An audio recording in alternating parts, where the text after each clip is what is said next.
referência. Pode ler a dissertação dela, não é porque eu orientei não, mas é brilhante. Então, ela vai falar um pouco aqui sobre o contexto da praça, sobre o Museu do Círio, sobre o Círio, e depois nós vamos no nosso último ponto ali, Instituto Histórico, na frente.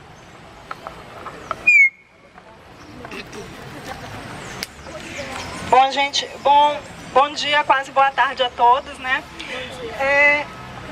Essa área que vocês estão agora, no passado, quando os portugueses chegaram, até o início dos 1800, vocês sabem o que tinha nessa área? Não? Alguém já ouviu falar no alagado do Piri? Já, né? Pois é, então essa área era um imenso alagado, estou preocupada aqui com a chuva, né?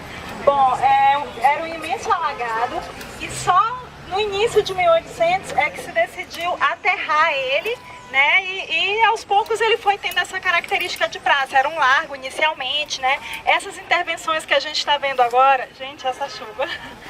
Essas intervenções que a gente está vendo agora são também de Antônio Lemos, que foi uma pessoa muito importante nesse período da Belle Époque, do ciclo da borracha. E, enfim, a gente também tem que fazer um adendo, né?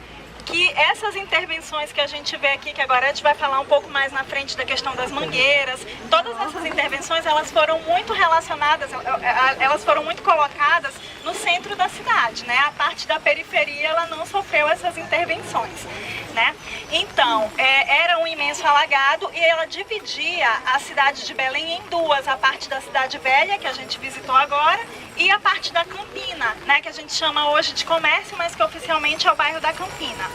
Então, aqui a gente não vê referências, né, a gente chama de Praça Dom Pedro II, mas a gente não vê referências a ele. Ele veio no final do século XIX, né, se conta que ele fez uma visita aqui, por isso se fez a homenagem a ele com o nome da praça, mas os homenageados na praça são os heróis da Guerra do Paraguai, que a gente pode ver aqui no centro o General Gurjão, e ao lado ali, em frente a cada palácio, a gente vê a homenagem ao marinheiro e ao soldado, tá?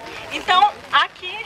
Essa chuva tá ótima. Aqui ao redor a gente viu, né, os palácios, né, que representam o poder político, né? A gente tem também o Palácio da Cabanagem, que é a Assembleia Legislativa, mas aqui a gente tem também, logo atrás, o Museu do Círio. Tá? O Círio de Nazaré, ele foi, a primeira procissão, né, aconteceu em 1793. Se diz que foi o primeiro Círio, embora a Vigia brigue por isso, né, dizendo que o dela aconteceu primeiro. Não tem nenhum registro assim, de procissão oficializada antes de 1793. Bom, ela se conta, né, que foi um pagamento de promessa de um governador chamado Francisco Coutinho. Na verdade, o Círio está muito envolto em lendas, né? A gente não sabe até que ponto é verdade, o que não é, porque a gente não tem provas a respeito disso. Por exemplo, se diz que a imagem foi achada por um caboclo chamado Plácido. Perguntem aos historiadores se alguém já encontrou a certidão de nascimento, casamento, algum documento referente ao Plácido. Não existe. Pode ser que ele tenha sido indígena, a gente não sabe, né? Mas enfim, as histórias que se vão inventando e vão sendo perpetuadas, no final acabam virando verdade. A gente acaba já não discutindo mais tanto isso, porque o que importa são os efeitos, né?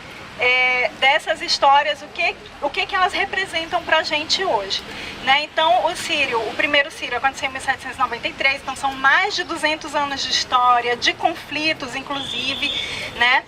E a gente vê que ele não é apenas um movimento religioso, né? Ele envolve vários aspectos culturais, né? Por exemplo, a questão da festa da Chiquita, que acontece exatamente após a trasladação, né?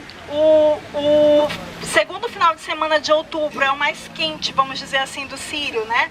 Porque nele acontecem procissões, a romaria fluvial no sábado de manhã, à noite a trasladação e logo depois a festa da Chiquita. No segundo domingo é que acontece a procissão principal. Alguém aqui não é de Belém? Alguém nunca viu o Círio? Aqui?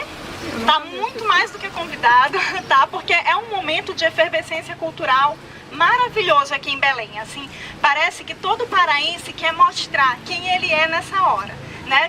Quem é daqui sabe, né? o quanto de manifestações acontecem nesse período, né? Até arrepia a gente, porque é muito bonito. Fora a procissão em si, que reúne cerca de 2 milhões de pessoas, né? Considerada até a maior procissão do mundo.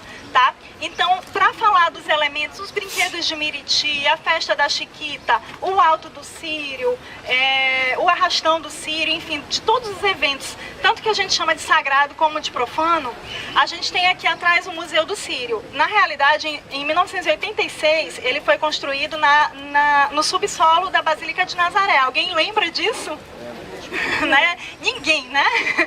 Ninguém, só jovens aqui.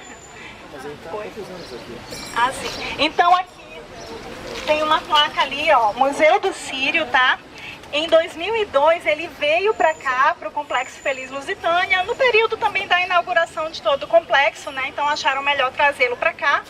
E aqui a gente encontra todos esses elementos. Na Basílica de Nazaré, ali na área do estacionamento, a gente tem um espaço que também lembra um museu, que é o Memória de Nazaré, mas como é da igreja, ali é retratado só os aspectos sagrados da festividade, né? Algo mais amplo é retratado aqui, então é importante também que vocês conheçam, tá? O Círio, em 2004...